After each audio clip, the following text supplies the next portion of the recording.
सेपटे एणिकी माँ मान लगी कार्यकारी होता ममता योजना सहित मिसी प्रधानमंत्री मातृ वंदना योजना यह योजना को एकत्रीकरण कर कार्यकारी करने कैबिनेट रे निष्पत्ति होती। आगुरी झील जन्म हेले माँ मान 10,000 टंका मिलूला एवं किंतु ममता पीएमएमवी योजना रे मोट 12,000 टंका मिल। आगुरी ममता योजना अंगनवाड़ी कर्मी और सहायिका मैंने प्रोत्साहन राशि भाव 200 और 100 टंका पाउथवा बेले एवं 250 और 150 टंका पाइबे। आसंता 5 वर्ष रे ममता पीएमएमवी योजना रे 2,670 कोटी खर्चर लक्ष्य रखा जायछि।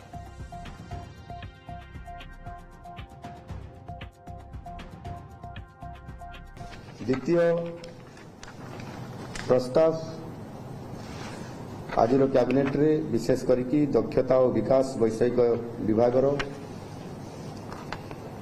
ओडिशा आईटीआई प्रशिक्षक सेवा नियुक्ति पद्धति एवं सेवा शर्तावली नियम 2024 संक्षेप Odisha government ITI trainers service OGITS नियमावली संशोधन 2024 प्रणयन को आज राज्य कैबिनेट अनुमोदन करिसेंती।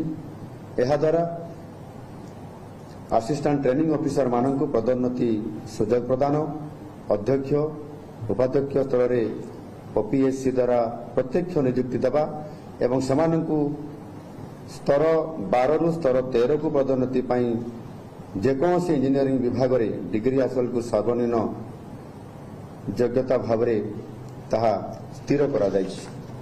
तृतीय प्रस्तावटी महिला और शिशु विकास विभाग ममता और प्रधानमंत्री मातृवंदना योजना ये दुईटी योजना को मिलित भाव कार्यकारी करने राज्य कैबिनेट ममता PMMVY योजना अधीन सहायता वृद्धि करने प्रस्ताव को आज कैबिनेट रे अनुमोदन करिसेंती।